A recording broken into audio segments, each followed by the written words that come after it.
At the age of 57, Jeff Jarrett is somehow putting on the best matches of his career. Welcome to Allison Analysis. I'm Ben Allison and I've analysed last night's episode of AEW Dynamite, and here are my 5 key findings. In at number 5, the Don Callis family is falling apart. First we saw Powerhouse Hobbs get injured, then we saw Will Ospreay leave, then Trent got injured as well, and now Kyle Fletcher can't follow orders from Don Callis. It seems clear as day to me that this faction is beginning to fall apart. The Don Callis family always had a lot of promise in AEW, but it never quite lived up to the hype, or at least hasn't yet. But I now believe that they're turning this into a storyline, and well, this could be quite interesting. But before we get into that, I want to firstly touch upon MJF versus Kyle Fletcher, because that was a brilliant way to open last night's episode of AEW Dynamite. A really fun match between these two. Kyle Fletcher in the ring is amazing. No surprise to anybody. MJF, as always, was brilliant as well. I'm still not a fan of this new MJF gimmick, but between the ropes last night, he was excellent as always. Now back to the storyline part, because part of me thinks that Kyle Fletcher is going to side with Will Ospreay and Don Callis is going to turn on them both once Powerhouse Hobbs and Takeshita have returned. Of course, Hobbs, presumably he's going to be cleared sometime soon. Takeshita, the G1 finishes in a few weeks, so then he will be back as well, and then maybe we'll have a tag team match between the two at All In or something. Maybe Don Callis will cost Will Ospreay against MJF at All In, leading to the tag match at All Out. That would make a lot of sense to me. I mean, maybe Ospreay could form his own faction alongside Kyle Fletcher like they did in New Japan, basically the AEW version of the United Empire. I wouldn't mind that because I loved that faction. The only issue is AEW already have way too many factions, but I wouldn't hate that one. At number 4, Huck and Jericho's feud needs to conclude at All In. Huck returned on last night's episode of AEW Dynamite, and I almost let out a sigh when he came out to confront Jericho. And it makes sense. Obviously, Jericho was the one who took him out with the fireball, the wizard, whatever you want to call it. So obviously he had to do this, right? But I'm just a little bit sick of this feud. It kind of feels like every feud in AEW of Chris Jericho's has outstayed his welcome. And this is another example of it. If Huck wins at All In and that's the end of the feud, I'll have no issue with it, that's fine.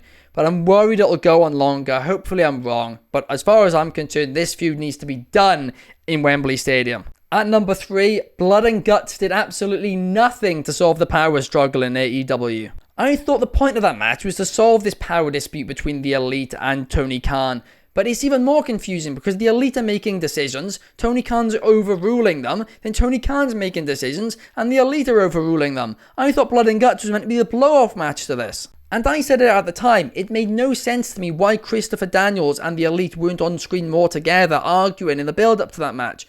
But they just weren't really at all. And now where is Christopher Daniels? Because last night on Dynamite, Tony Schiavone was making announcements for Tony Khan. It feels like there's a power struggle on Team AEW even. This storyline had so much promise, but it's just not being executed very well, to be honest with you. And I have a feeling that perhaps they're waiting for Shane McMahon to debut if they can pull off that deal. Of course, Tony Khan has confirmed that they've had meetings with each other.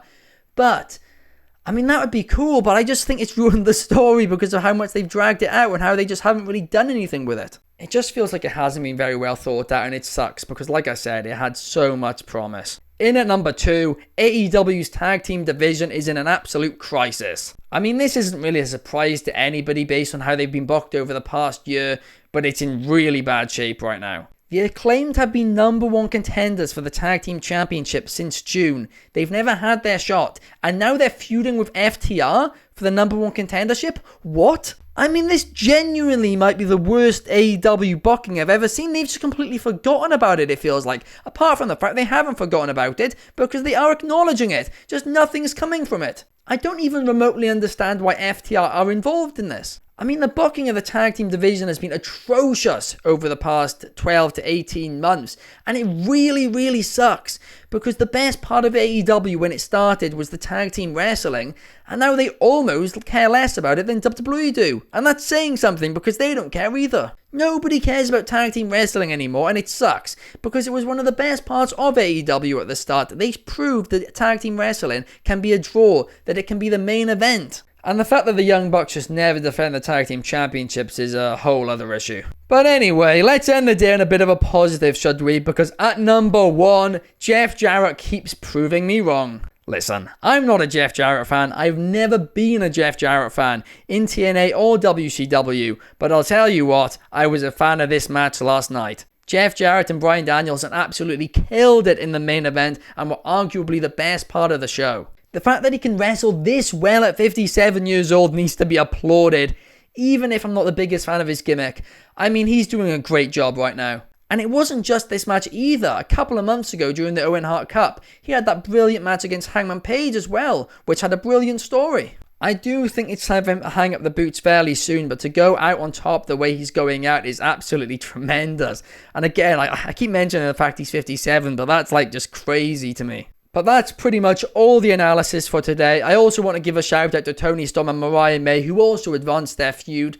Nothing really too special happened in that segment, but it continued to advance it, and they've got a strong foundation that they're building upon, so they don't even really need to do that much. But overall, AEW Dynamite was a little bit lackluster, right? Great match to start, great match to finish. Everything else was, in the words of MJF, mid. But it was fine, it was decent, whatever. But let me know your thoughts on the show down below. Please like, subscribe, and comment. It helps us out tons. And I will be back on Saturday morning to talk a little bit of the SmackDown. See you guys then. Peace!